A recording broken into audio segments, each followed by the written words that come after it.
प्रतापगडच्या पाहित्याशी. बरं हे झालं. परत धन्य धन्य दादा दादा. म्हणजे पोवाडा गाताना मी तो पोवाड्याचा स्टान्स किंवा मी एखादं कोळी गीत गायचंय.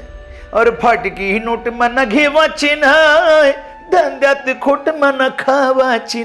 मी काय केलं, मी आवाजाचा बाज बदलून थोडं फेमिनिझम त्याला आणला.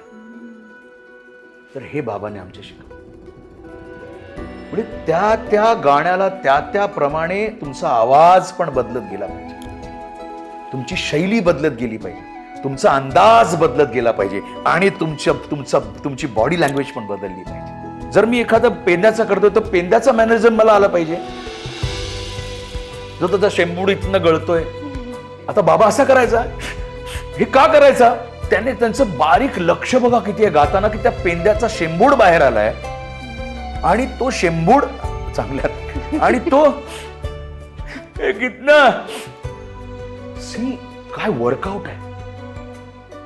अशा माणसांना पद्मश्री नाही मिळत, नाही मिळत आणि मिळू पण नाही. काय मिळालं पाहिजे होती, कोण विठ्ठल मग काय चायला फालतू माणूस आहे, त्याने काय केलं नाही.